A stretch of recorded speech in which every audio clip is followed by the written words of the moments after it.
Halo, selamat siang teman-teman. Selamat datang di Roadshow Tangkas Webinar Siang Series. Oke, siang. Saya siang. juga, Bu. Baik, selamat datang di Roadshow Tangkas Webinar Series yang diselenggarakan oleh Agent Co. Dan kali ini perkenalkan saya Aldila Yuwanisa, perwakilan dari komunitas teman bicara yang akan bertindak selaku MC sekaligus moderator. Seperti yang saya lihat ini partisipannya sudah di angka 120 ya. Tadi info dari teman-teman panitia hari ini bisa mencapai 300-an. Nah, ini semoga teman-teman juga mendapatkan manfaat dari apa yang akan kita sampaikan pada siang hari ini. Saya Amin. ucapkan juga terima kasih untuk teman-teman yang sudah menyuangkan waktunya di sela-sela hari liburnya pada Roadshow Tangkas Webinar Series yang kali ini mengusung tema tips dan triks membuat CV yang baik dan menarik hati para HRD yang akan disampaikan oleh narasumber kita, Kak Salsa Permata. Baiklah kakak semuanya, teman-teman sekalian, kegiatan Roadshow Tangkas Webinar Series ini merupakan series webinar yang diselenggarakan oleh Agent Co, di mana ini merupakan salah satu rangkaian acara guna sosialisasi sekaligus edukasi publik atas aplikasi Tangkas by Agent Co. Dan Agent Co berkomitmen secara aktif menciptakan SDM unggul dan berkualitas sekaligus membuat kesempatan kerja kepada masyarakat luas. Dan melalui aplikasi Tangkas ini, by Agent Co diharapkan mampu menjangkau seluruh masyarakat di Indonesia. Baiklah Kakak Ibu semuanya, di mana kegiatan Roadshow Tangkas Webinar Series ini merupakan kegiatan yang penyelenggaraannya dibuat langsung oleh para peserta dari Tangkas Leader tahun 2023. Dan rangkaian kegiatan ini membawakan beragam tema maupun topik yang tentunya akan dibutuhkan dan diminati oleh para generasi milenial maupun generasi Z. Untuk itu, sebelum kita memasuki webinar series pada siang hari ini, kami mohon untuk teman-teman yang sudah bergabung untuk juga dapat menyalakan fitur kameranya apabila jaringannya memungkinkan untuk menyalakan fitur kamera supaya walaupun kita tidak bersua secara langsung, namun kita semua dapat berinteraksi dan melihat wajah cantik maupun ganteng teman-teman semuanya. Sebelum kita masuk ya ke acara selanjutnya nih, boleh dong teman-teman dituliskan di kolom chat nih kira-kira teman-teman ini dari kota mana aja sih? Supaya kita tahu nih peserta dari webinar series kali ini nih kira-kira dari berapa kota ya di Indonesia. Oh, ada yang jawab Kebumen, ada Pekalongan, ada Surabaya, ada Bekasi gitu ya, ada Binjai, Bandung. Wah, ini dari berbagai kota di Indonesia gitu ya. Senang sekali kami selaku panitia juga pada siang hari ini, berkesempatan menyapa semua teman-teman dari seluruh penjuru Indonesia untuk mengikuti webinar series pada siang hari ini. Izinkan kami juga untuk, memberikan informasi kepada teman-teman, mohon dalam pelaksanaan webinar ini untuk tetap menjaga, bahasa maupun sopan santun selama berinteraksi. Dan karena hal itu, kami mohon dipahami juga teman-teman bahwa panitia juga tidak akan segan-segan untuk mengeluarkan rekan-rekan yang terbukti memberikan komentar sara dalam fitur chat box. Dan tentu saja teman-teman nantinya apabila ada pertanyaan juga dapat menggunakan fitur raise hand secara langsung maupun menulis pertanyaan di kolom chat.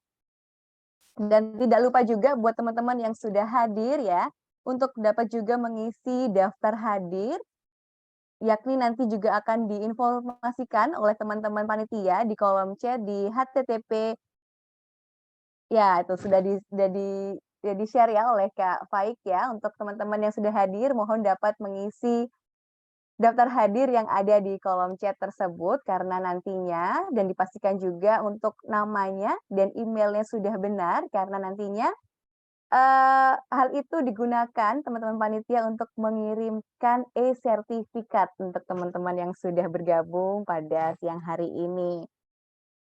Baiklah teman-teman, sebelum kita masuk nih ke narasumber kita pada siang hari ini tentunya sudah nggak sabar lagi, sedikit nih teman-teman dari, Agent Co, dari tim Agent Co ini akan menyampaikan sedikit paparan sebagai salah satu penyelenggara kegiatan webinar ini gitu ya. Ini dari tim Agent & Co ini akan memperkenalkan dan akan membantu kalian terkait nih. Nah, terkait dengan apa gitu ya, nanti akan langsung disampaikan oleh Kak Rafli, seperti itu. Kak Rafli ini merupakan tangkas leader Agent & Co. Langsung saja kita sapa bersama. Selamat siang Kak Rafli. Siang Kak Aldila. Baik, izin Kak, mungkin bisa langsung disampaikan paparannya terkait Oke. apa sih nih ya aplikasi apa? Oke, terima kasih atas kesempatannya Kak Aldila ya. Selamat siang teman-teman semua. Perkenalkan, namaku Rafli Eka. Aku perwakilan dari Tangkas Leader Agent & Co. Kali ini aku akan menjabarkan mengenai apa sih Agent & Co itu. Next.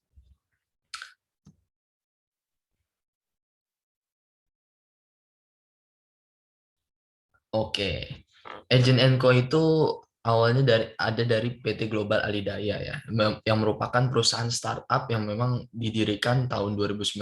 Apa sih goals-nya? Goals-nya itu sebenarnya kita pengen mengembangkan bisnis dengan memberikan pengalaman bagi pelanggan yang luar biasa. Agent & Co itu ada 2 cabang ya di Indonesia ini. Ada 2 cabang. Yang pertama ada di Jakarta dan juga di Yogyakarta. Kita punya visi supaya perusahaan terkemuka dengan platform komunitas pencari kerja di kontak center meningkatkan kemampuan mereka, memberikan pendapatan dan pastinya berkontribusi untuk pembangunan negara. Kita juga punya misi, ada 2 misi ya, di mana kita menerapkan praktik terbaik, kreatif, inovatif, ya, bisnis berbasis hasil yang didukung oleh komunitas yang terus berkembang. Kita juga memberikan pelayanan yang terbaik dengan nilai-nilai excellent, integrity, kinship, teamwork, good corporate governance gitu. Next.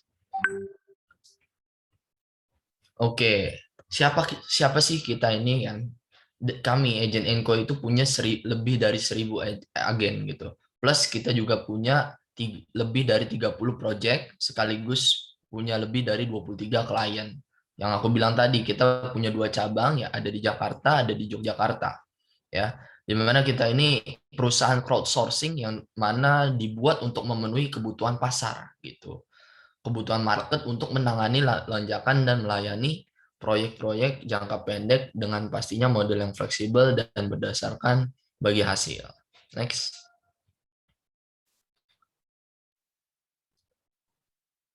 Oke, next.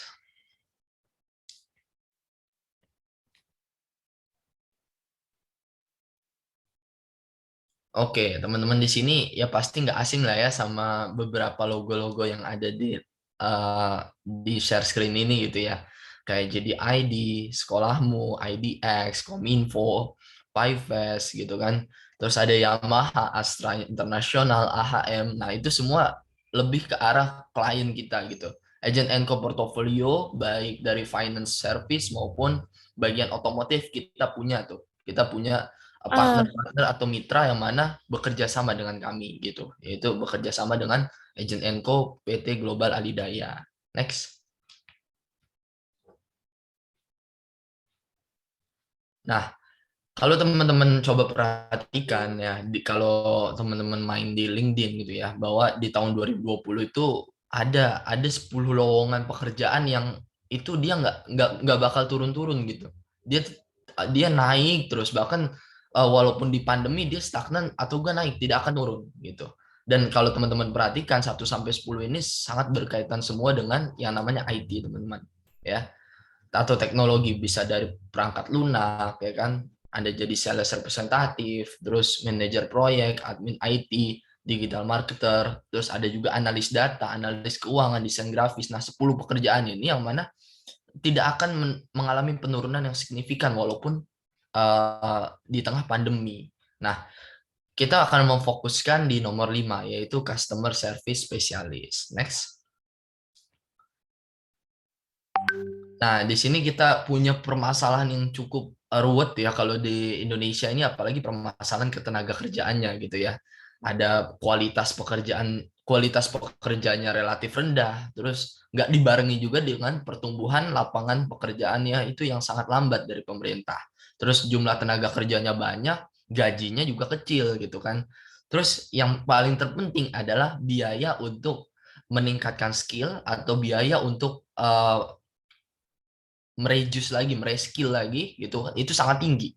Nah, maka dari itu kita muncul ya sebagai sebuah platform yang memfasilitasi hal-hal tersebut. Next. Nah, hadirlah kami ya, yaitu aplikasi yang bernama Tangkas ya. Tangkas buatan dari Agent & Co yang mana ini merupakan platform ya, training online yang mana berbasis mobile apps. Ya tenang aja kok, gratis di sini kan, free. Ya, di mana di dalamnya ada pelatihan hard skill, soft skill, ada lowongan pekerjaan, ada misi-misi juga. Sekaligus yang menjadi unik adalah misi-misinya itu bisa dapat tambahan penghasilan nantinya. Ya ini sangat cocok sih sebenarnya untuk aplikasi-aplikasinya ini untuk fresh graduate, untuk pelajar SMA, untuk mahasiswa pun sebenarnya sangat cocok untuk upgrade skill kayak gitu. Keuntungannya apa aja sih? Pastinya free ya dan dapat diakses seumur hidup. Sekaligus materi pelatihannya juga berjenjang. Ada yang memang pemula, ada yang menengah, ada yang expert gitu kan. Materinya tenang aja, materinya bukan kaleng-kaleng kita nih. Materi yang memang disusun sama expert content makers. Terus ini yang paling unik yaitu setiap teman-teman nanti ada misi, mengerjakan misi, itu bisa mengumpulkan sebuah poin dan poin itu nanti bisa dicairkan menjadi uang. Nah, kapan lagi gitu kan ada aplikasi yang memang kita ngerjain misi dan dapat duit gitu kan, jarang banget gitu. Terus yang baru-baru ini adalah adanya fitur lamar langsung lowongan pekerjaan gitu. Nanti ada banyak lowongan pekerjaan yang tersedia lah di aplikasi Tangkas. Next. Oke, ini ada video.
Oke, teman-teman mungkin bisa dicari aja ya di Google Play Store atau di App Store-nya ketika aja Tangkas by Agent & Co atau bisa di-scan ya. Nanti langsung muncul tuh yang warnanya kuning sama biru. Bisa langsung di-download. Next. Nah, di sini ada cara-caranya ya. Pasti pertama lengkapi profil dulu lah ya. Lengkapi profil yang ada di menu pilihan menu. Bisa juga nanti langsung apply lowongan pekerjaan yang telah tersedia di aplikasi Agent & Co. Next. Nah, ini cara-cara untuk mengumpulkan koin ya, di mana koin itu nanti bisa dikonversi menjadi uang kayak gitu. Bisa mengikuti training, ya pelatihan-pelatihan yang ada, bisa menyelesaikan misi, atau bisa untuk memasukkan kode voucher yang tersedia. Nanti bisa diakumulasi menjadi poin yang dikumpulkan dan dapat dicairkan. Next. Nah, di sini bisa mengikuti training yang aku bilang tadi, pelatihan-pelatihan yang ada untuk mengupgrade skill teman-teman ya.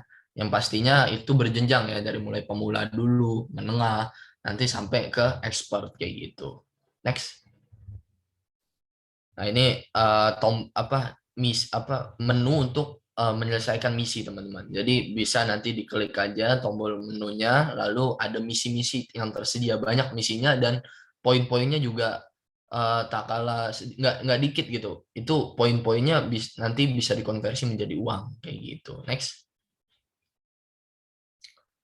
Nah, ini pun ada apply ya, apply lowongan pekerjaan. Nanti banyaklah tersedia lowongan-lowongan pekerjaan yang mana relate lah sama kalian. Next. Ini fitur pencairan koin ya, yang tadi aku bilang kalau misalkan kalian mengumpulkan koin, nanti ujung-ujungnya bisa dicairin gitu kan. Tapi nanti ada minimalnya tuh. Minimal untuk mencairkan kalian harus mencapai 55.000 dulu, baru nanti bisa dicairkan. Kayak gitu. Next. Nah, di sini yang paling relate adalah menu event, teman-teman. Menu event ini nanti akan menjabarkan ya, di mana di dalam menu event ini banyak event-event yang bisa teman-teman ikuti gitu kan untuk mengupgrade skillnya. Nah, eventnya itu biasanya dari Agent Co kayak gitu. Next.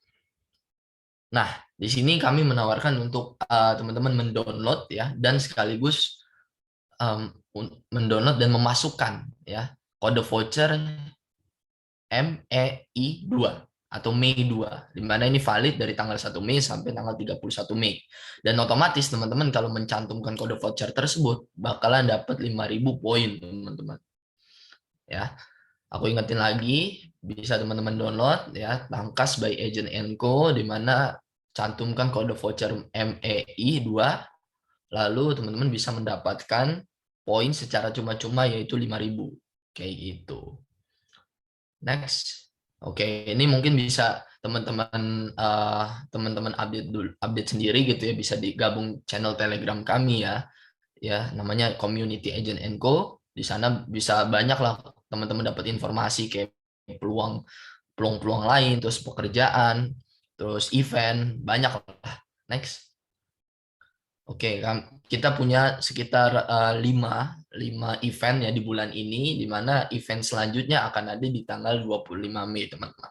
Ya, yaitu terkait pentingnya internship untuk meningkatkan jenjang karir. Catat tanggalnya jangan sampai kelewatan nih, karena dari setiap event tuh judul-judulnya pasti sangat insightful lah. Jadi benar-benar bisa masuk ke teman-teman, dan semoga teman-teman dapat ilmunya kayak gitu. Next. Oke, mungkin itu aja dari aku, teman-teman. Terima kasih. Aku kembalikan lagi ke MC.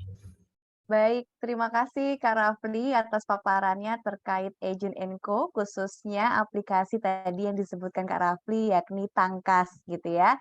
Bahwa kita tahu tadi bahwa sudah disampaikan Kak Rafli banyak sekali fitur yang bisa kita gunakan atau manfaat yang bisa kita terima ketika kita mendownload aplikasi Tangkas itu sendiri yang ada di Play Store maupun Google Store.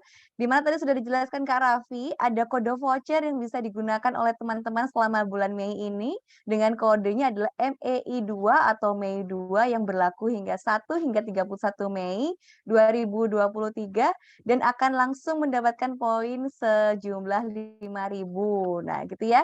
Ini ada teman-teman yang bertanya nih, poinnya buat apa? Nah, poinnya nanti bisa ditukar ya, kakak-kakak semuanya, teman-teman semuanya bisa untuk ikut event maupun dari pelatihan dari aplikasi Tangkas ini yang diselenggarakan oleh Agent Co. Baiklah teman-teman semuanya, sebelum kita masuk nih kepada pemateri kita siang hari ini, Kak Salsa Permata yang tentunya nanti beliau akan membahas terkait dengan tips dan triks membuat CV yang baik dan menarik hati para HRD, teman-teman. Jangan kemana-mana, tetap stay tune sampai dengan akhir acara atau akhir webinar ini, karena nanti di akhir acara ada games dan hadiah menarik tentunya dari Agent Co. Baik, langsung saja nih, mungkin teman-teman biar nggak berlama-lama lagi, kita supaya punya waktu yang panjang nih dengan Kak Salsa gitu ya. Langsung saja nih, pemateri kita pada siang hari ini, Kak Salsa Permata nih, beliau ini merupakan Career Development Content Creator. Ya, di mana beliau hari ini akan seperti yang sudah saya sebutkan tadi, akan memaparkan tema terkait dengan tips dan trik untuk membuat CV yang baik dan menarik hati para HRD. Sebelum kita masuk ke Kak Salsa, nanti teman-teman barangkali ada pertanyaan langsung dicatat, dan teman-teman ketika sudah selesai bisa langsung menggunakan fitur raise hand untuk bertanya langsung kepada Kak Salsa maupun menuliskan pertanyaan di kolom chat. Langsung saja kita sapa nih siang hari ini. Selamat siang Kak Salsa. Hai Kak Aldila, siang. Halo Kak. Sehat Kak Salsa? Sehat, alhamdulillah. Kak Aldila juga. Sehat, alhamdulillah. Baik, terima kasih Kak Salsa untuk waktunya ya siang hari ini untuk mengisi webinar kita. Mungkin langsung saja Kak, biar nggak berlama-lama lagi untuk menyampaikan materi pada siang hari ini. Langsung saja, Kak Salsa, silakan. Oke, thank you Kak Aldila atas waktunya. Terima kasih juga buat teman-teman Agent Info untuk udah ngajakin aku berkolaborasi di siang hari ini. Walaupun hari ini hari libur, tapi aku lihat, wow, ini pendaftarnya 174 dan aku dapat bisikan nih dari tim panitia, katanya bakalan masih ada teman-teman yang akan masuk lagi ke webinarnya gitu. Nah, boleh langsung di share screen ya Kak untuk materi saya. Iya, jadi hari ini aku akan sharing-sharing aja. Aku nggak mau bilang aku akan ngajarin gimana cara bikin CV yang baik dan benar, tapi aku mau sharing pengalaman aku sebagai konten kreator karir development itu seperti apa dan pengalaman-pengalaman yang aku miliki gitu. Jadi mungkin next.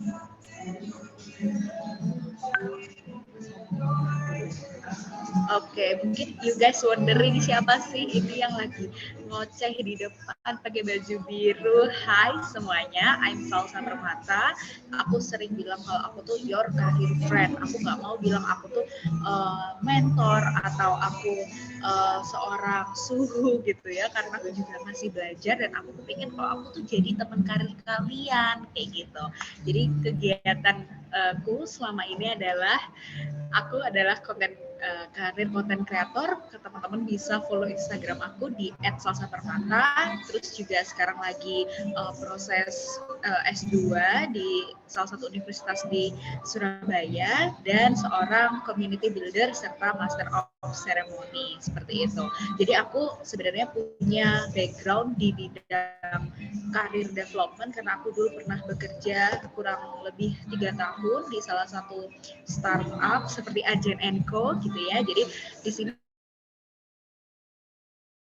inputan buat teman-teman mengaplikasikan ke CV teman-teman gimana sih sebenarnya CV yang bisa dilirik HRD zaman sekarang kayak gitu ya. Boleh next. Oke, tapi aku kepingin teman-teman sepakati 3 hal ini dulu. Yang pertama adalah aktif berpikir, lalu yang kedua adalah upload dan tag sesi ini di @tangkas by Agent Co dan @salsapermata, dan juga teman-teman proaktif atau nanti kita bisa di sesi pertanyaan kita juga saling sharing pengalaman satu sama lain gitu ya. Kita sepakati 3 hal ini dulu. Next. Oke, jadi mungkin teman-teman tanya, Kak, beberapa menit ke depan tuh kan saya bakal jelasin apa aja sih atau apa yang aku akan dapat dari sesi ini. After this session, kamu akan bisa dapetin yang pertama, tahu tentang definisi, fungsi, dan difference between CV sekarang. Dan yang kedua, mendapatkan ilustrasi dari hiring proses itu seperti apa dari apa yang aku paparkan. Lalu yang ketiga adalah mulai mengaplikasikan di kegiatan kalian sehari-hari. Jadi sudah jelas ya teman-teman, hari ini kita akan membahas 3 hal ini. Gitu. Oke, boleh next. Oke, nah aku pengen absen dulu nih. Pilih emoji dan kirim di kolom chat. Kalau pakai yang emoji hati adalah mahasiswa atau fresh graduate. Terus juga ini kalau yang pakai emoji jempol itu berarti middle level, dan yang pakai emoji kacamata hitam itu udah senior level atau 5 tahun bekerja. Karena aku juga pengen tahu nih itu levelnya di mana gitu. Oke, ini aku udah banyak lihat kalau teman-teman. Oke, lumayan banyak ya yang mahasiswa atau fresh graduate di sini. Gambar hati. Oke. Nya patah, waduh. Kak Iden, kenapa tuh Kak Iden? Oke. Terima kasih teman-teman yang sudah absen. Wow, banyak banget ya yang mahasiswa dan fresh graduate. Ini pasti teman-teman lagi proses untuk mencari pekerjaan impiannya gitu ya. Oke, boleh next Kak. Nah, sebenarnya ada pertanyaan pasti kalau kalian, ekspektasi kalian ketika ngikutin materi hari ini adalah CV yang terbaik itu yang seperti apa sih Kak? Apakah CV yang seperti ini atau CV yang seperti ini atau CV yang memuat foto terus juga memuat desain yang bagus dan lain-lain? Boleh di next? Jadi teman-teman, CV yang terbaik itu memuat yang pertama penjelasan deskripsi kerja atau job desk kalian, dan yang kedua memuat hasil secara kuantitatif, dan yang ketiga adalah clear.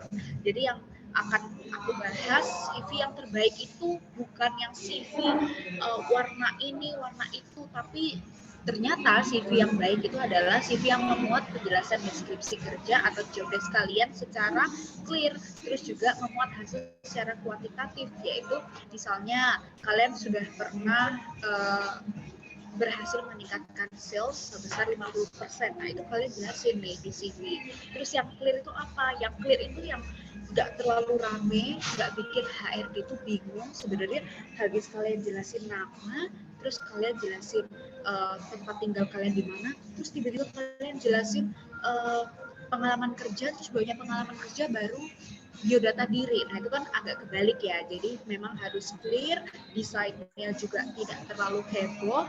Sebisa mungkin ketika dibaca oleh HRD itu bisa jelas dan HRD menangkap nih pesan kalian dari CV yang kalian kirimkan. Kayak gitu. Boleh next? Nah, brutal fact nih teman-teman. Your CV may only be looked at for just 6 or 10 seconds. CV kamu itu ternyata cuma dilihat sama HRD 10 detik aja maksimal. Karena kita pasti tahu ya, ketika HRD itu buka lowongan, tentu nggak cuma kita yang apply. Ada banyak orang, puluhan, ribuan, bahkan ratusan ribu bahkan ya, apalagi kalau ada seleksi bersama, terus juga seleksi kenegaraan seperti CPNS dan lain sebagainya, itu kan banyak banget diikutin oleh orang-orang, dan HRD juga cuma punya waktu nggak kurang dari 10 detik aja untuk baca CV kalian. Nah, bayangin nggak teman-teman, kalau CV kalian terlalu rame, terlalu banyak warna-warni elemen ina itu, HRD bakalan bingung, dan akhirnya apa? Akhirnya end up kalian CV-nya nggak dibaca sama sekali. Itu kan sayang banget ya, padahal mungkin kalian punya skill yang bisa di-enhance atau bisa ditunjukin, bisa di-encourage HRD nih loh, pilih aku, kayak gitu. Yang brutal fact ya, makanya aku bilang mau nggak mau kalian tuh lo sebagai pelamar kerja harus tahu nih fakta ini gitu. Jadi ini yang harus jadi statement teman-teman, dicamkan dalam diri kalian masing-masing bahwa HRD itu nggak punya waktu banyak loh buat baca CV kalian. Maka dari itu, next Kak. Oke, suara musiknya ribut, ngeganggu banget, sorry ya teman-teman, aku memang lagi di luar, jadi kalau misalnya teman-teman kurang jelas nanti akan aku move gitu ya, aku bisa pindah tempat. Oke, kalau sekarang aman nggak ya?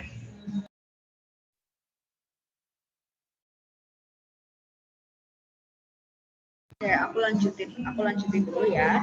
Oke, kalau untuk CV ini, yang pertama ada jenisnya, ada dua nih teman-teman. Ada CV ATS atau Applicant Tracking System, atau CV yang biasanya clear aja kayak gini, putih dan hitam seperti itu. Oke, masih belum jelas ya. Oke, coba aku izin move kali ya Kak Aldila, aku boleh izin move dulu ya? Iya, boleh Kak Salsa. Supaya teman-teman aku izin ya. Oke, sambil menunggu Kak Salsa ya teman-teman. Teman-teman nanti mungkin yang sudah mulai bertanya dan sudah mulai punya pertanyaan nih di otaknya nih ya.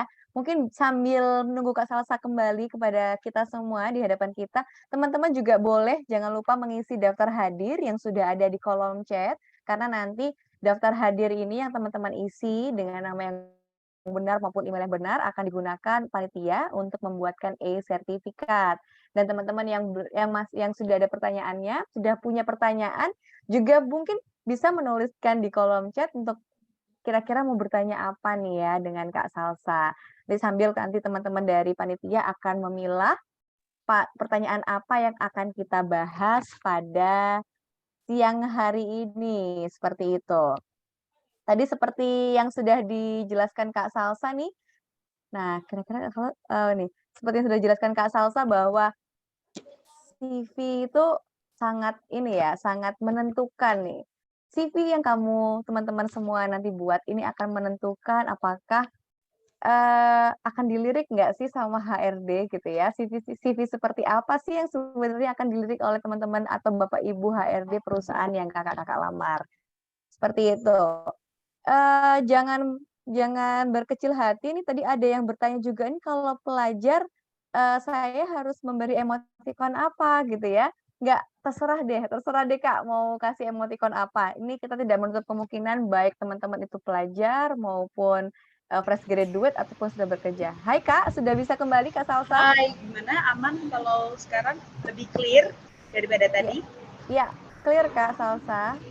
Semoga Oke, thank you teman-teman yang Kak lain juga Adila. merasakan clear-nya. Iya, maaf Eee banget tadi di rumah aku tiba-tiba mati lampu. Jadi aku harus cari yang ada wifi-nya. Jadi aku di luar ini. Sorry ya teman-teman kalau sedikit mengganggu kalian. Oke, clear. Thank you Ila atas feedback-nya. Nah, aku lanjutin ya. Jadi di sini sebenarnya zaman sekarang ya, jenis-jenis CV itu ada dua macam. Yang pertama kita kenalan dulu sama CV jenis ATS atau Applicant Tracking System. Ini apalagi sih Kak? Udah tadi dibilangnya harus clear lah, inilah, itulah. Tapi sebenarnya cuma dua aja nih teman-teman. Yang pertama ATS dan yang kedua adalah kreatif. Nanti aku akan bahas di sesi selanjutnya. Jadi untuk CV ATS ini seperti ini. Jadi yang clear, terus juga yang compact dan tidak bertele-tele dan tidak terlalu ada banyak warna. Nah, di sini aku camkan adalah gunakan CV ATS ketika kamu yang pertama mengirimkan lamaran kerja langsung ke website perusahaan. Itu seperti misalnya kalau teman-teman pernah tahu perusahaan satu perusahaan swasta gitu ya, dia udah cukup besar. Biasanya kalau perusahaan yang sudah cukup besar dan punya banyak role dan divisi, mereka akan punya website sendiri nih untuk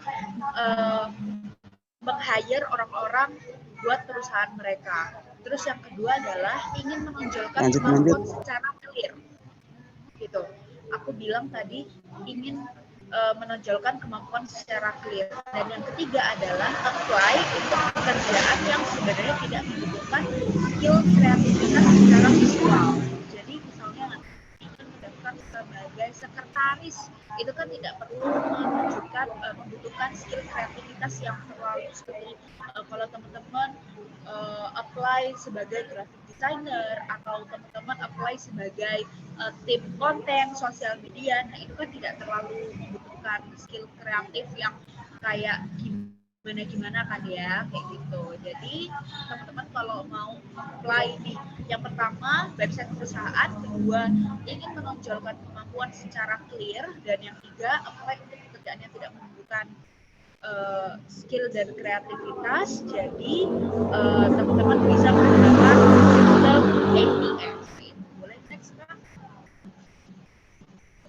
Oke, nah contohnya apply di website perusahaan itu seperti apa sih Kak? Ini ya, aku capture sedikit. Ini dari Philip Morris, dan biasanya kalian langsung bisa upload your resume di website ini. Terus juga kamu bisa langsung apply di intinya kalian nggak perlu kemana-mana, langsung di website ini semuanya apply dari awal sampai akhir, prosesnya pun di website mereka.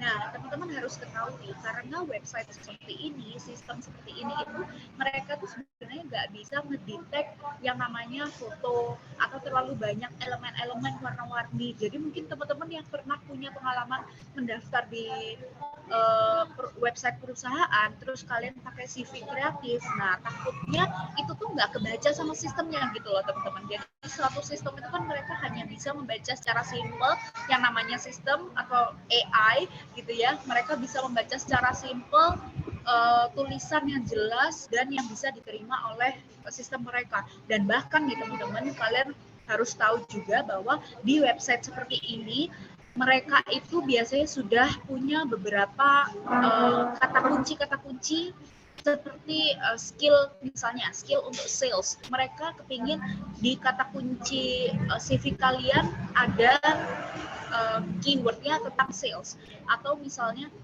untuk teman-teman yang berada di sekretaris misalnya ada keyword-keyword tersendiri yang mereka kepingin biar langsung di filter sama sistemnya kayak gitu. Jadi kalau kalian bisa bayangin kan ya, kalau kalian terlalu banyak elemen-elemen garis warna bentuk bunder-bunder kayak gitu, sistem itu nggak akan bisa membaca nih teman-teman. Jadi makanya dari sekarang kalian harus punya versi ATS-nya atau versi CV yang seperti tadi aku contohin, agar apa? Agar ketika kalian kalau diminta perusahaan untuk apply ke website mereka, kalian udah punya backup plan kayak gitu. Jadi nggak perlu bikin dari awal lagi seperti itu. Boleh next Kak?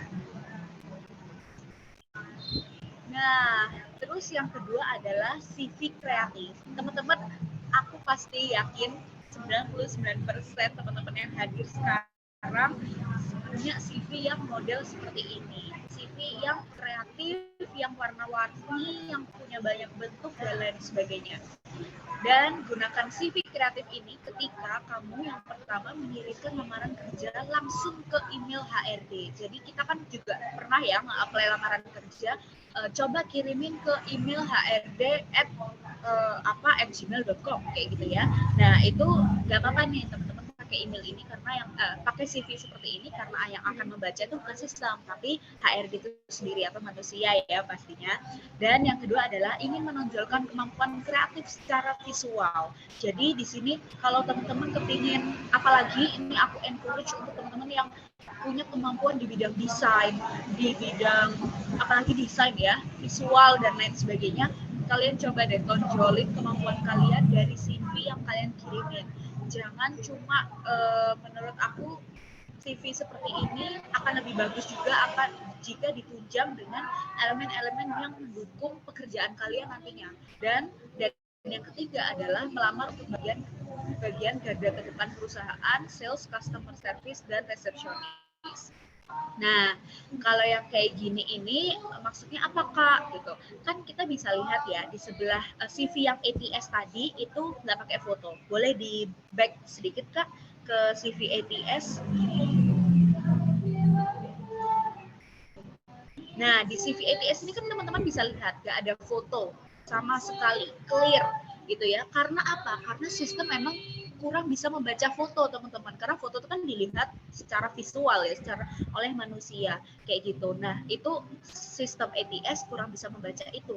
Nah, kalau teman-teman mendaftar di bagian-bagian yang membutuhkan foto seperti resepsionis, terus juga untuk sales itu kan butuh look yang bagus, look yang apik. Makanya kenapa kok setiap kita mendaftar di posisi-posisi ini selalu diminta berpenampilan menarik, tinggi badan sekian. Nah, itu karena apa? Karena kalian akan menjadi garda terdepan perusahaan tersebut, teman-teman.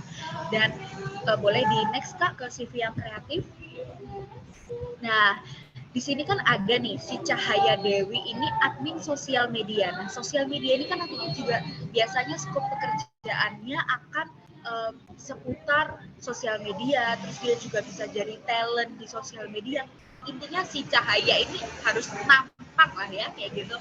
Nah, maka dari itu dia pakai CV yang memperlihatkan fotonya nih. Jadi kalian bisa ya, udah bisa bedain ya. Ada memang bagian-bagian yang nggak perlu pakai foto. Seperti tadi bagian yang aku bilang kayak bagian-bagian kayak teknisi misalnya, atau mungkin yang bagian keuangan itu kan foto nggak perlu ditampilkan sedemikian kayak harus yang kayak gimana ya. Tapi kalian juga tapi kalau di posisi-posisi yang di garda terdepan perusahaan itu lebih baik menggunakan foto, dan lebih baik lagi jika foto itu resolusinya jelas, bukan selfie, bukan foto-foto.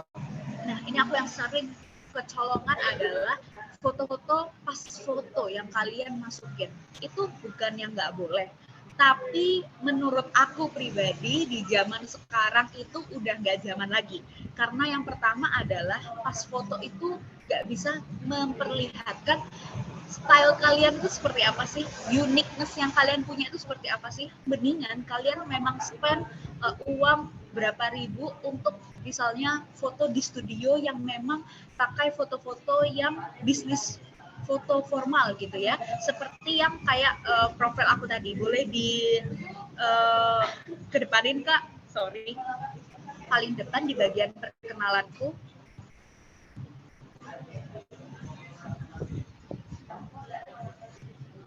Nah, seperti ini nih teman-teman. Kalian bisa spend mungkin 20.000 atau 30.000 untuk foto sendiri aja. Sekarang kan banyak tuh yang namanya self studio. Nah, itu kalian juga bisa gunain foto seperti itu. Terus kalian memang meluangin waktu untuk dandan seperti seolah-olah kalian tuh sudah keterima kerja. Terus habis itu kalian nih ya, kan bisa kalian lihat di sini aku pakai blazer yang menggambarkan kalau aku ini memang wanita karir yang kayak gitu-gitulah. Itu bisa disesuaikan sama style teman-teman sendiri. Daripada kalian pakai foto pas foto, itu nggak menunjukkan sebenarnya Salsa itu siapa sih, atau Alvin itu orangnya kayak gimana sih. Itu jadi kayak nggak kelihatan sisi apa ya, sisi diri kalian sebenarnya itu yang seperti apa, kayak gitu. Jadi paham ya teman-teman, mulai dari sekarang coba deh pelan-pelan kita punya stok-stok foto seperti ini, biar nanti seandainya kalau diminta kirim CV-nya, nah ini HRD melihatnya kalian, wah si Alvin nih udah profesional banget nih fotonya, kayak gitu, udah bisnis look attire lah gitu. Boleh di next ke slide yang tadi Kak. Nah gitu ya teman-teman. Jadi kalau kalian pengen mengirim CV ke HRD langsung, bisa menggunakan CV yang seperti ini. Boleh next. Nah, pastikan ya teman-teman, CV kalian punya elemen ini. Yang pertama, rincian job desk pada pengalaman pekerjaan. Tadi kan kita sudah belajar tentang tampilan CV yang zaman sekarang itu ada apa aja sih Kak? Ada dua ya, ATS dan kreatif. Terus sekarang aku ingin sharing ke teman-teman CV yang bagus, CV yang bisa menarik HRD sekali membaca 10 detik itu yang seperti apa. Jadi yang pertama itu harus merincikan job desk pada pengalaman pekerjaan kalian. Dan yang kedua, tulis juga pencapaian atau hasil pekerjaan sebelumnya yang terukur. Nah, yang terukur di sini adalah yang bisa diukur secara kuantitatif, kayak gitu. Terus urutkan dari pengalaman terbaru hingga yang terlama. Nah, ini yang poin 3 ini banyak banget yang sering salah nih teman-teman. Karena apa? Karena mereka sering salah memposisikan pengalaman yang udah lama banget dari 2018, 2017 gitu ya, malah ditaruh yang paling atas. Padahal tadi apa, inget ya teman-teman, brutal fact-nya adalah HRD cuma baca CV kalian 10 detik. Jadi ketika dia terima CV kalian, dia kan, kita kan pasti ngelihat atau membaca sesuatu, baca buku, baca koran, itu kan pasti dari atas, nggak mungkin dari bawah dong. Nah, maka dari itu kita harus mengurutkan pengalaman yang terbaru hingga yang selama gitu. Jadi biar HRD juga nggak bingung nih, biar aduh ini urutannya kok kayak gini sih, nanti ujung-ujungnya dia jadi malas baca dan akhirnya jadi nggak panggil kalian ke interview gitu. Boleh next Kak? Nah, di sini gimana sih Kak caranya menulis pengalaman kerja? Jadi ada dua ya teman-teman. Lebih baik teman-teman sekarang juga sudah mempersiapkan CV kalian itu berbahasa Inggris. Karena apa? Karena sistem-sistem yang tadi aku jelasin, sistem ATS itu memang sistem yang sekarang itu setahu aku hanya bisa membaca bahasa Inggris. Jadi sayang banget kalau kalian apply ke sistem tersebut menggunakan bahasa Indonesia, atau bisa juga biar kalian tahu kapan sih Kak aku harus pakai CV yang berbahasa Inggris, kapan yang pakai CV dengan bahasa Indonesia.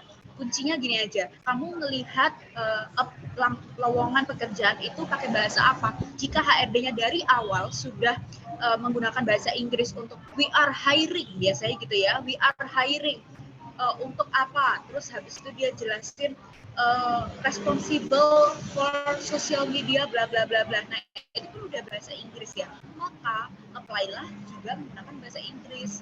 Karena kalau dari yang aku tahu, HRD itu sebenarnya kepengen lihat kemampuan bahasa Inggris kalian tuh sejauh mana sih, kayak gitu. Gak perlu terlalu advance. Sekarang juga ada yang namanya AI yang Grammarly. Kalau kalian tahu ada satu alat namanya Grammarly. Nah, itu bisa mengecek grammar kalian tuh sudah benar atau enggak, atau ngecek tatanan bahasa kalian tuh sudah benar atau enggak, kayak gitu. Jadi mulai dari sekarang juga mulai disiapin ya teman-teman untuk CV yang berbahasa Inggris, biar ketika kalau kalian lihat suatu lamaran itu nggak usah lama-lama apply-nya, kayak gitu.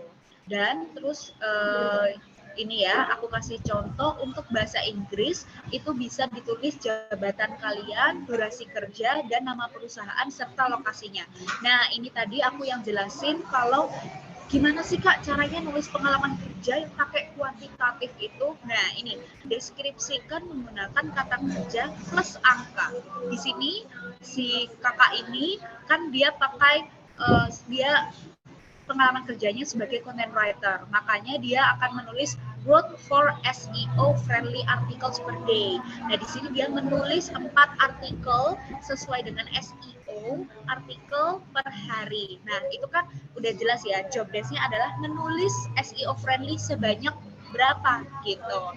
Terus habis itu dia juga bisa research 10 keyword per week gitu. Achieve Writer of the Month Award 6 times. Nah, setiap pencapaian-pencapaian itu juga diikuti dengan angka gitu. Jadi biar HRD itu kebayang, oh si anak ini tuh sudah sampai mana sih kemampuannya. Oh, Kak Nidiaris kita itu anaknya sudah pengalaman kerja sebelumnya itu kemampuannya sampai mana sih. Atau Kak Sarina Stiti itu pengalaman kerja sebelumnya itu dia udah pernah ngapain aja sih, kayak gitu. Nah, kalau yang untuk bahasa Indonesia gimana Kak? Sama aja. Jadi kalian juga tulis jabatan, durasi kerja, nama perusahaan dan lokasinya, terus juga bahasakan dengan Indonesia yang baik dan benar. Sebenarnya ya teman-teman juga misal kalau ada teman-teman menulis dengan menggunakan ejaan-ejaan yang sebenarnya hanya teman-teman yang tahu seperti ini, SEO friendly, ini kan kayak nggak semuanya paham ya sebenarnya. Nah, itu teman-teman bisa nih nulisnya jangan SEO. Ini juga sebenarnya contohnya agak salah, tapi nggak 100% salah, karena SEO ini kan kayak apa gitu kan, kalau mungkin orang-orang awam yang kurang tahu, mungkin buat mereka-mereka yang kerja di content writer udah paham SEO itu adalah search engine optimization.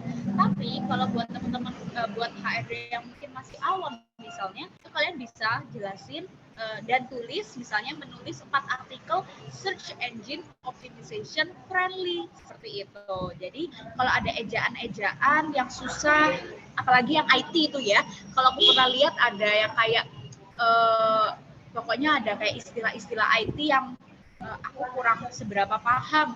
Nah, itu bisa teman-teman dijelasin aja, ditulis itu tuh kepanjangannya dari apa, kayak gitu. Nah, terus juga jangan lupa untuk ini ya teman-teman, selalu cantumkan angka-angka ini di setiap pencapaian kalian. Kak, aku bingung nih, angkanya kayak gimana ya Kak? Aku tuh nggak pernah ngitung loh, kayak gitu misalnya. Kalian bisa deh kira-kira sendiri, kayak pakai tanda plus minus gitu misalnya, 10 konten, atau misalnya plus minus 50% kenaikan sales setiap bulannya, seperti itu. Jadi memang tidak perlu exact number, nggak perlu angka yang terlalu rigid gitu ya. Kalian kan juga tentunya harus menghargai perusahaan kalian sebelumnya. Jika ada data-data yang data-data yang rahasia, terus juga data-data yang mungkin misalnya terlalu private gitu ya, kalian kan juga tidak bisa share. Jadi bisa kalian perkiraan aja lah, biar HRD di tempat kerja kalian selanjutnya juga paham kalian tuh kemampuannya sampai mana sih, kayak gitu. Nah, beda lagi ceritanya kalau kalian cuma nulis gini, content writer, wrote SEO friendly article, research keyword per week. Itu kan HRD nggak bisa melihat kalian itu kemampuannya sampai mana kayak gitu. Boleh next Kak?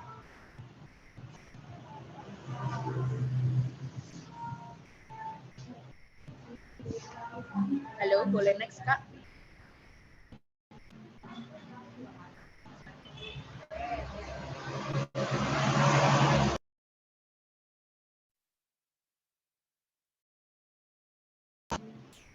Halo Kak Alif.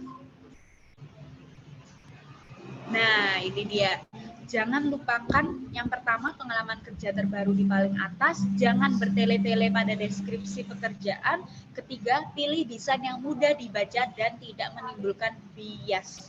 Di sini yang aku mau jelasin adalah setiap manusia, kita, kamu, aku, itu punya bias-bias tertentu atau yang biasanya dibilang adalah unconscious bias atau bias-bias alam bawah sadar. Seperti misalnya kita melihat CV atau warna hijau lah ya. Kita identik kalau warna hijau itu identik misalnya seperti orang-orang yang suka alam. Terus kalau kita melihat warna biru itu orang-orang yang suka kayak misalnya ke dalam pemandangan. Terus dia juga suka sesuatu yang hening, sunyi kayak gitu. Itu yang dimaksudkan dengan bias-bias di alam bawah sadar. Kita sebenarnya nggak sadar kalau kita udah melakukan penilaian atau judgement kepada seseorang misalnya. Nah itu tuh juga bisa hati-hati nih teman-teman dalam juga pemilihan warna, terutama untuk teman-teman yang menggunakan CV ATS. Tadi aku bilang setiap perusahaan, misalnya Agen Enco nih di belakang aku, dia kan punya warna-warna biru dan kuning gitu ya misalnya. Nah, kalau kalian pakai CV warnanya hijau, warnanya pink, nah itu kan jadi membuat kayak, ini anak ngerti nggak sih kalau Agen Enco itu warnanya biru dan kuning kayak gitu. Padahal konten kalian itu udah bagus, maksudnya konten CV kalian. Mungkin kalian ngerasa kayak, ih apaan sih Kak, lebay banget pemilihan warna aja digituin. Jangan salah teman-teman.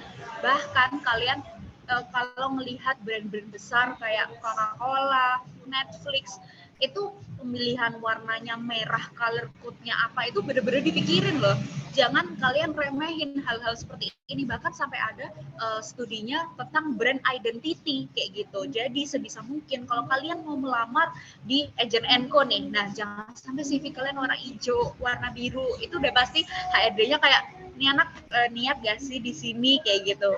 Nah pilihlah warna-warna sesuai dengan perusahaan yang pengen kalian lamar kayak gitu. Ini mungkin terlihat terdengar sepele, tapi sebagai manusia kita pasti punya bias-bias itu tadi yang udah aku jelasin. Kayak aku nih, contohnya, aku tuh sebenarnya suka banget warna pink, tapi aku nggak bisa dong naruh itu di CV-ku kayak gitu. Aku juga harus melihat kegunaannya untuk apa, dan perusahaan yang mau aku lamar itu brand identity-nya apa kayak gitu. Jadi ini sebenarnya hack sedikit untuk teman-teman yang mau memulai proses melamar pekerjaan kayak gitu ya. Karena aku ini beneran kejadian, aku diceritain sama temanku yang HRD di salah satu perusahaan multinational company. Kalau kalian tahu Nestle gitu ya. Nah, di situ HRD-nya pernah cerita kalau dia kurang suka kandidat-kandidat yang menggunakan CV warnanya nggak sesuai sama brand identity-nya Nestle gitu. Jadi kalian, aku juga baru tahu kayak itu ternyata ngaruh banget ya ke applying. Dia sih bilang kayak, iya Sal, karena kita pasti juga menjaga brand identity suatu perusahaan ini. Kita pengen melihat karyawan-karyawan atau calon-calon karyawan ini itu tuh dia udah paham nggak sih sama brand identity kita kayak gitu. Dari misalnya kalau dari situ aja mereka nggak paham, gimana mau kita apply, kita mau masukin jadi karyawan seperti itu gitu ya. Jadi paham ya teman-teman. Boleh next. Oke, nah ini slide yang terakhir ada dari aku. The only limits you have are the limits you believe. Jadi Kalau sekarang mungkin kalian minder kayak, Kak aku tuh loh nggak dari kampus yang terlalu terkenal. Bisa nggak sih aku keterima di perusahaan A, atau bisa nggak sih Kak aku tuh dapat panggilan interview? Bisa teman-teman. Karena sebenarnya itu tuh kita sendiri yang nyiptain batasan-batasan itu kayak gitu. Selama kalian bisa cari,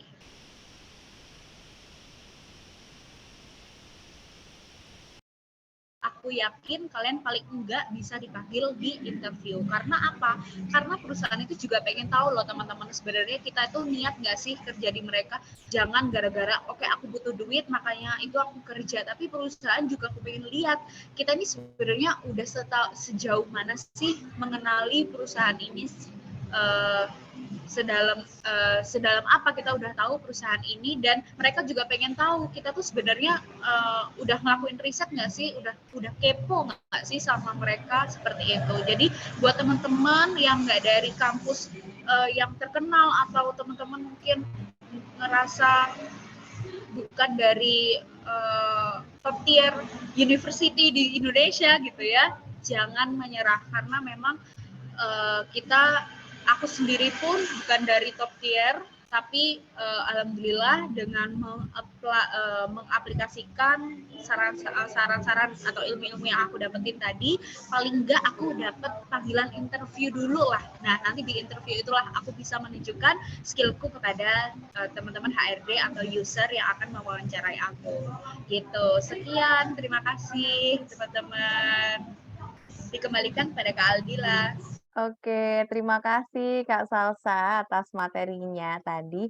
Mungkin terdengar simpel gitu ya, tapi ternyata ada hal-hal yang sesimpel itu yang mungkin harus kita perhatikan supaya kita mendapatkan hasil yang besar. Seperti yang Kak Salsa tadi bilang, minimal kita lolos dulu deh untuk interview atau dipanggil dulu deh untuk interview gitu ya dari perusahaan itu. Itu ya Kak Salsa. Oke lah kita masuk ke sesi Q&A nih, langsung aja teman-teman mungkin ada yang sudah gatel gitu ya, pengen bertanya langsung ke Kak Salsa. Nah ini ada 2 nih Kak Salsa yang sudah menyalakan fitur raise hand-nya, silahkan mungkin untuk yang pertama, Kak Rohmah Fitriani, silakan boleh dinyalakan kameranya Kak, dan mikrofonnya untuk bertanya langsung jika memungkinkan. Halo Kak, saya Rohma Fitriani. Mohon maaf sebelumnya saya tidak bisa menyalakan fitur videonya. Di sini saya mau bertanya terkait CV yang selama ini kan kita sering menjumpai pada CV-CV teman-teman kita, mereka pada bisa menggunakan aplikasi-aplikasi apa saja untuk menunjang CV mereka. Kayak misalnya saya menggunakan aplikasi Photoshop untuk bekerja kan. Apakah boleh jika kita menggunakan skala Likert pada bisa atau enggak penggunaan Photoshop itu? Kayak misalnya saya memberikan bintang 4 atau bintang 5 terhadap aplikasi yang saya bisa. Apakah itu diperbolehkan atau sebenarnya itu tuh tidak perlu? Terima kasih sebelumnya. Oke, ini langsung aku jawab ya Kak Aldila ya. Boleh, silakan Kak Boleh, Salsa. oke. Rohma, thank you banget karena sebenarnya aku kelupaan untuk ngomongin tentang hal itu. Iya, aku ingat banget kalau sekarang tuh kan atau dari dulu aku melihat CV, di dalam CV itu kan selalu ada kayak skill-skill yang pakai bintang 3, bintang 4, bintang 5. Nah, atau pakai yang garis-garis apa yang kayak diagram-diagram gitu. Nah, sebenarnya ya Rohma, kebiasaan atau kebiasaan jelek yang udah turun-menurun itu lebih baik stop di sini. Setelah webinar ini kalian harus berbenah, harus adaptif dengan zaman yang sekarang ini udah berubah banget. Karena apa? Karena tadi itu bisa menimbulkan bias. Ukuran-ukuran seperti bintang 5, terus berapa persen, 90%, 100%, itu tuh ukurannya siapa? Itu ukuran kita kan. Tapi apakah 90% di kamu itu sama dengan 90% di aku? Enggak kan? Nah, maka dari itu lebih baik kamu ya udah tinggalin itu semua pakai diagram-diagram dan bintang-bintang itu. Tulis aja kalau kamu memang punya kemampuan Photoshop seperti itu, atau kamu punya kemampuan Adobe Illustrator kayak gitu. Dan lebih baik kalau memang kamu kepengen menunjukkan, Kak, tapi nggak bisa. Aku tuh kepengen loh jelasin kalau aku tuh Photoshopnya udah suhu banget lah, aku udah master di bidangnya. Nah, itu lebih baik kalian ngambil sertifikasi seperti sertifikasi BNSP misalnya. Nah, itu kan ada nilainya yang udah rigid, udah ada standarnya nih ya. BNSP itu kan lembaga yang ngeluarin sertifikasi kayak gitu-gitu. Nah, jika kamu emang beneran kepingin nih nunjukin kalau kamu tuh bisa Photoshop, kamu bisa ngambil sertifikasi seperti itu kayak gitu. Jadi kamu bisa nunjukin nilai kamu tuh seberapa sih. Nah, ini juga sama halnya seperti kemampuan berbahasa. Itu juga bisa kadang itu teman-teman nulis gini, bahasa Indonesia aktif, bahasa Inggris pasif. Nah, pasif aktifnya ini kan seseorang juga berbeda ya teman-teman.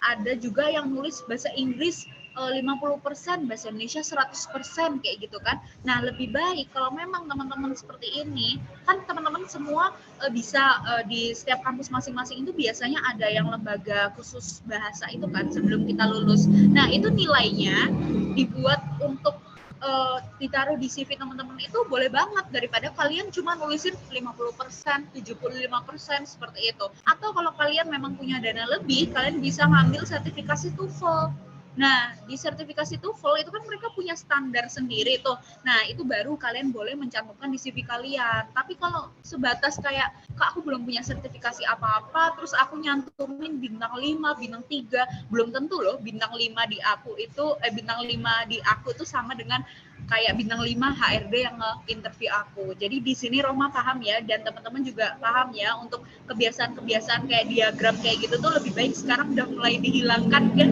gitu. Karena udah menurut aku udah nggak zaman dan udah apa ya, udah itu bisa menimbulkan bias gitu. Thank you ya udah tanya. Aku juga baru ingat. Oke, terima kasih Kak Salsa, terima kasih Kak Rohma atas pertanyaannya. Bergeser kita Kak Salsa ya ke pertanyaan selanjutnya nih, ada Kak Delvi Anggriani. Halo, siang Kak Delvi. Halo, siang Kak. Oke, memungkinkan nggak nih Kak untuk on cam mungkin?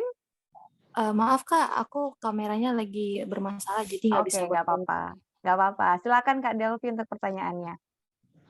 Oke, terima kasih sebelumnya atas waktunya untuk bisa memberikan kesempatan kepada saya untuk memberikan pertanyaan kepada Kak Salsa. Kak Salsa, aku ingin bertanya Kak, di dalam kan aku saat ini kan sedang lagi berkuliah Kak, dan di kuliah ini aku tuh sering mengikuti kayak beberapa organisasi dari himpunan, terus BEM dan beberapa organisasi lainnya, dan ada juga beberapa kepanitiaan yang aku ikut sertakan. Nah, menurut Kakak di dalam CV itu di beberapa kegiatan yang udah aku pernah ikuti nih dari beberapa kepanitiaan, perlu aku cantumin juga Kak, atau cuman kayak organisasi besarnya aja nih kayak yang perlu aku cantumin Kak? Karena kan di dalam kayak proses magang itu kan aku belum pernah berpengalaman ya Kak. Jadi aku pengen tahu nih dalam penulisan CV itu yang benar tuh kayak gimana, biar nanti kalau misalnya aku udah kepikiran buat KP kayak kerja profesi nanti di semester 6 ke atas, aku udah bisa tahu nih CV yang bagus tuh udah kayak gimana. Itu aja sih Kak. Terima kasih. Oke, thank you Delvi. Pertanyaannya juga bagus banget. Ini relate banget sama aku beberapa tahun yang lalu, karena sebelum masuk kerja yang sekarang, pasti kan kita punya pengalaman organisasi, terus pengalaman di komunitas dan lain sebagainya. Nah, itu Delvi, saran dari aku adalah lihat dulu kamu apply sebagai apa. Nah, kamu misalnya memang dari sekarang itu di kepanitiaan kamu memang nggak punya spesifikasi khusus kamu bisa apa. Misalnya, kadang kamu jadi tim desain, kadang kamu jadi bendahara, kadang jadi sekretaris, seperti itu. Kalau dari aku, tipsnya adalah yang pertama, lihat dulu kamu mau apply jadi apa. Misalnya kamu mau jadi apply sosmed spesialis, graphic designer, tentu itu membutuhkan skill-skill desain dong. Nah, maka dari itu kalau yang selain skill-skill desain, mendingan nggak usah dimasukin. Nah, kayak gitu ya. Jadi yang pertama itu. Terus yang kedua adalah pilih juga bisa kayak gini. Pilih jabatan-jabatan yang sekiranya menurut kamu itu oke banget lah kalau dimasukin kayak gitu. Misal kamu di BEM jadi menteri gitu ya. Sedangkan kamu di hima, kamu cuma jadi staff. Nah, mendingan kalau aku jadi kamu, aku akan memasukkan yang menteri ini aja di BEM daripada yang di hima, seperti itu. Itu kalau yang di BEM itu kan mungkin bisa menunjukkan sisi leadership kamu, kemampuan kamu mengatur waktu, seperti itu. Jadi ada dua cara kalau dari aku, tergantung kamu mau apply apa. Dan yang kedua adalah lihat dulu bobotnya, yang lebih bisa menjual di mata HRD itu yang mana. Gitu Delvi, semoga menjawab ya. Oke, terima kasih Kak Salsa, terima kasih Kak Delvi atas pertanyaannya. Ini ngomong-ngomong tadi terkait dengan lihat dulu kita apply job apa nih Kak. Ini kebetulan ada pertanyaan yang hampir mirip nih dengan yang ditanyakan Kak Delvi, cuma ini seperti ini. Selamat siang Kak Salsa, ini dari Kairunisa Salsabila gitu ya, dari Universitas Negeri Jakarta. Izin bertanya, apakah CV yang dikirim harus disesuaikan isinya dengan job yang kita apply? Lalu jika benar begitu, otomatis kita harus membuat CV yang sesuai dengan job yang akan kita apply. Misal nih, mau apply sebagai administrator, berarti job yang kita isi mungkin berkaitan dengan itu CV-nya, ataupun yang lain juga harus kita ganti isinya. Apakah seperti itu, Mbak Salsa? Silakan. Oke, thank you. Namanya sama-sama Salsa ya. Oke, nah kalau saran dari aku, mulai dari sekarang kalian harus sudah tahu nih role-role apa, bagian-bagian kerja apa yang kalian bisa, kalian mampu, dan kalian ingin terjuni. Misal, aku itu tertarik di bidang marketing dan sales gitu ya. Berarti CV yang aku sudah tulis ini juga harus berkaitan dengan sales dan marketing. Dan tadi kalau kamu tanya, berarti kita harus bikin lebih dari satu. Memang, karena kita harus menyesuaikan dengan apa yang kita lamar. Masa kamu mau ngelamar sebagai apa ya, contohnya HRD gitu ya, berarti kan harus punya pengalaman di bidang psikologi dan lain sebagainya. Tapi kamu masukin di pengalaman kamu di bidang graphic designer, kan itu melenceng banget ya. Jadi sayang banget kamu sebenarnya bisa menunjukkan sisi dirimu yang lain, tapi yang kamu kasih ke HRD adalah sisi dirimu yang sebenarnya menurut HRD masih belum butuh di bidang ini, seperti itu. Jadi makanya dari sekarang itu lebih baik kamu sudah punya paling enggak 2 CV untuk kamu masuk ke bidang-bidang yang kamu inginkan dan yang sekiranya pengalaman yang kamu punya itu juga bisa ngejual di mata HRD gitu. Jadi kamu teman aku tuh juga ada, dia tuh kepingin daftar jadi sosmed spesialis, sama yang satunya jadi project manager gitu. Itu kan sesuatu hal yang beda ya. Di sosmed spesialis kita harus bisa jadi seseorang yang kreatif, terus juga bisa update sama tren. Nah, makanya dia masukin pengalaman dia di bidang sosmed dan di bidang kreatif. Sedangkan di pengalaman di CV yang buat dia apply di project manager, itu dia lebih menunjukkan skill-skill leadership-nya. Pernah jadi ketua ini, pernah jadi ketua itu, dan dia juga dia nggak memasukkan skill-skill yang di bidang sosial media, seperti itu. Itu semoga menjawab. Oke, terima kasih Kak Salsa. Kak Salsa, ini juga mungkin ada pertanyaan dari Kak Purnamasari, tapi saya juga penasaran sih. Sebenarnya ngelamar kerja zaman sekarang gitu ya, zaman now ini masih butuh hard copy nggak sih Kak? Atau semua kayaknya via email? Karena ada pertanyaan dari Kak Purnamasari, CV itu sebaiknya memakai kertas ukuran berapa ya Kak? Kertas yang digunakan selain kertas HVS bisa nggak gitu? Sebaiknya CV diletakkan di awal berkas lamaran atau setelah surat lamaran. Nah, ini saya penasaran, kira-kira nih masih berlaku nggak sih Kak untuk CV hard copy gitu? Nah, thank you banget pertanyaannya. Aku kalau mau bilang udah nggak berlaku, tapi di kantor lama aku tuh kadang masih ada yang kirimin hard copy, dan sama HRD ku memang diterima-terima aja kayak gitu.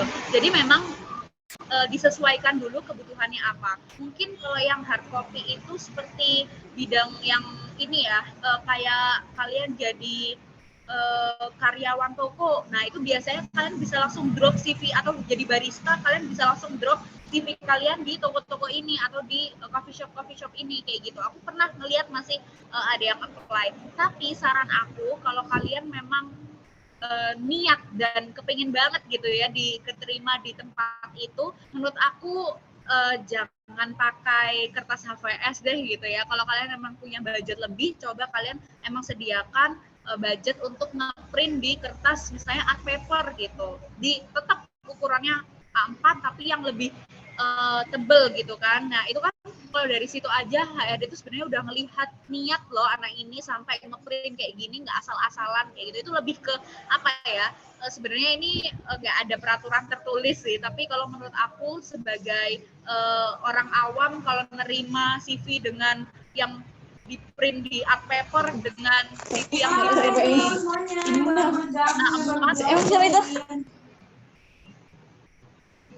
sorry tadi ada yang bocor ya suaranya. Iya. Nah, CV yang di print di art paper dan CV yang dikirim di CV di HVS biasa itu pasti beda ya feel-nya. Kita juga akan sebagai HRD juga ngerasa dihargain, kita juga bisa menghargai diri kita sendiri bahwa aku tuh punya value yang bisa aku jual ke perusahaan kamu, kayak gitu Kak Aldila.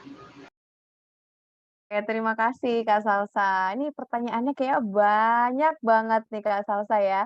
Mungkin penasaran nih teman-teman ini terkait dengan CV-nya. Ini ada lagi nih yang bertanya. Semoga nggak bosan.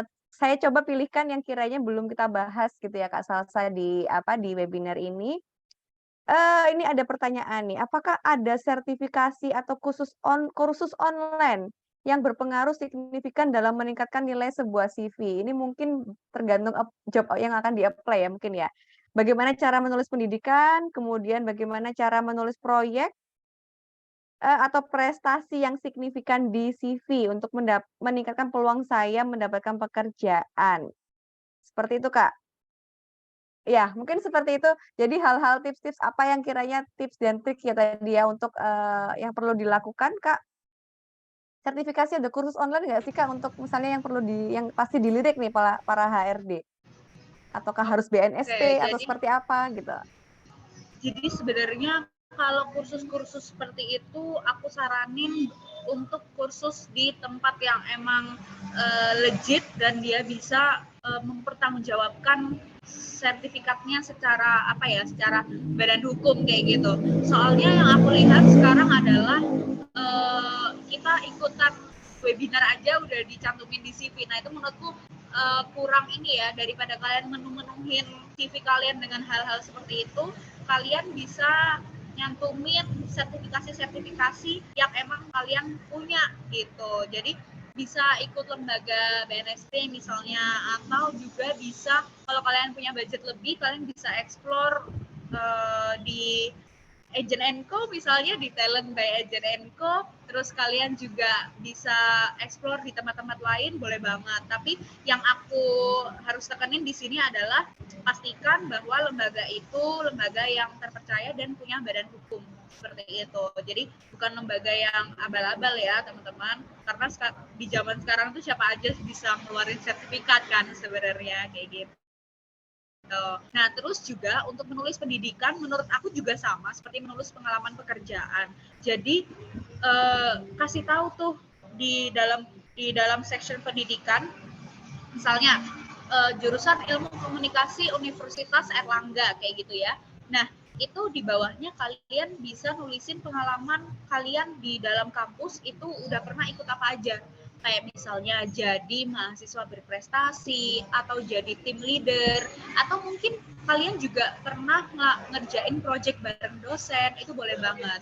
Nah, terus juga kalau untuk mau nulis project dan achievement, itu bisa dijadiin satu, misalnya tulis aja project dan achievement, atau proyek dan pencapaian. Itu bisa dijadiin satu, dan pastikan proyek-proyek ini bisa menunjang value kamu di mata HRD. Kalau misalnya project ini, Kak, kayaknya project ini itu nggak terlalu nyambung deh. Nah itu kalau kalian ragu-ragu, mending nggak usah kalian cantumin. Karena itu sebenarnya cuma menemuin halaman CV kalian, dan akhirnya juga nggak dibaca sama HRD karena tidak terlalu berpengaruh sama skill sama pekerjaan yang kalian lamar. Kalau kalian emang kepingin menunjukkan pengalaman itu di HRD, pastikan juga kalian bisa kayak menjahit kata-katanya itu. Kalian misalnya jadi ketua kelas di angkatan kalian gitu, itu kan suatu achievement ya. Kalian bisa menunjukkan leadership, kalian juga bisa nyebutin berapa anak yang jadi tim kalian waktu itu, atau berapa anak yang kamu di bawahmu itu siapa aja, itu juga bisa loh ditonjolin dari situ. Jadi HRD itu tahu, oh ternyata si Aditya Laksono ini punya skop kepemimpinan tuh sebesar ini loh, dia sudah kebiasa mimpin sampai ratusan orang di dalam satu jurusannya dia, seperti itu. Jadi itu tadi ya, benar-benar dilihat dulu kalian mau ngelamar apa, cocok nggak sama background kalian. Kalau misalnya nih, Pak, kayaknya kok nggak cocok ya, aku tuh jadi ini tapi aku endingnya mau ngelamar ke bagian riset misalnya, aku anak HI tapi aku kepengen bagian riset. Nah itu kan gimana ya Kak caranya aku nunjukin kemampuan aku. Nah kalian bisa tuh belokin, tetap kalian masukin di situ, kalian di jurusan HI, tapi kamu juga bisa bilang kalau aku tuh di dalam jurusan HI ini aku punya kemampuan riset, analisis, strategic thinking yang kayak gitu. Jadi memang titelnya tetap sama, tapi skill-skillnya inilah yang kamu sesuaikan dengan pekerjaan yang akan kamu lamar. Kayak gitu, Kak Aldila. Oke, terima kasih Kak Salsa. Semoga pernyataan Kak Salsa barusan juga menjawab pertanyaan dari teman-teman yang tadi juga bertanya bahwa kalau fresh graduate belum punya pengalaman kerja, kira-kira apa yang harus kita tulis ya? Tadi Kak Salsa juga sudah menjawab bahwa jangan khawatir teman-teman, semua yang sudah bekerja pasti dimulai dari tidak punya pengalaman kerja. Gitu kan? Jadi apa yang kita tulis pasti hal-hal yang sudah kita dapatkan ketika kuliah. Seperti tadi yang disebutkan Kak Salsa, mungkin kita ikut project dosen atau mungkin ikut organisasi, berapa orang yang kita handle dan sebagainya. Jadi jangan khawatir, kami fresh graduate, kami nggak punya pengalaman kerja, tenang. Semua pun setinggi apapun jabatannya, direktur sekalipun pasti berawal dari tidak punya pengalaman kerja. Seperti itu ya Kak Salsa ya. Ini ada lagi nih Kak, bagaimana cara penulisan lama durasi kerja? Jika kalau misal nih dalam satu perusahaan kita mungkin bekerja untuk 2 posisi yang berbeda dalam selang waktu yang berbeda. Misalnya, administrasi di PT ABC sampai dengan Januari hingga Desember, kemudian, berubah lagi nih di bulan selanjutnya kita pindah ke divisi yang lain. Nah itu gimana Kak Salsa? Oke, pertanyaan menarik nih Kak Aldila. Sebenarnya teman-teman bisa sih cari di platform-platform yang ada kayak LinkedIn misalnya. Nah itu kalau kalian kepoin beberapa fitur-fitur di LinkedIn itu ada yang fitur bisa nyantumin kalian tuh dalam satu perusahaan punya 2 role yang berbeda, itu bisa banget. Atau ya udah cukup aja tuliskan nama perusahaannya di atas, terus kalian baru jelasin di bawah dengan menggunakan kayak sub bab gitu loh teman-teman. Kalau kalian bikin skripsi itu kan seperti itu. Nah mungkin bisa disesuaikan kayak gitu. Sebenarnya lebih gampang kalau kalian ngelihat contohnya langsung ya, tapi aku lagi nggak punya nih contohnya. Jadi kalian kebayangkan, jadi di atas tuh bisa kalian tulis misalnya agent and co. Nah dari tahun berapa sampai berapa, terus tulis di bawahnya itu sebagai apa, project manager, terus di bawahnya lagi yang lebih lama lagi kalian bermula dari sosial media spesialis. Nah itu kayak gitu bisa. Dan ini Kak Aldila, sorry, ini tadi ada yang pertanyaan juga yang menarik nih Kak, aku sekalian jawab kali ya. Ini ada yang bertanya, Satria Wahyu, kapan waktu yang tepat untuk mengirim CV khususnya via email? Nah ini sebenarnya nggak ada aturan khusus ya teman-teman, tapi ini aku baca di artikel-artikel dan jurnal-jurnal internasional, ternyata HRD itu punya kecenderungan untuk ngecek email itu di pagi hari sebelum memulai pekerjaan dan di sore hari sebelum mereka menutup pekerjaan mereka, kayak gitu. Jadi ini memang ada penelitiannya bahwa jam 9 sampai jam 10 waktu jam masuk kerjanya para HRD itu mereka biasanya akan ngecek email terlebih dahulu, dan ketika sore hari mau pulang mereka ngecek email lagi. Maka dari itu kalian bisa nih kirim CV kalian di jam-jam misalnya jam 8 atau jam 9 waktu HRD misalnya belum masuk, misalnya mereka kantornya masuknya jam 10, kalian bisa kirimin di antara jam 8, jam 9. Biar apa? Biar waktu HRD buka email tuh kalian udah ada tuh application kalian di situ.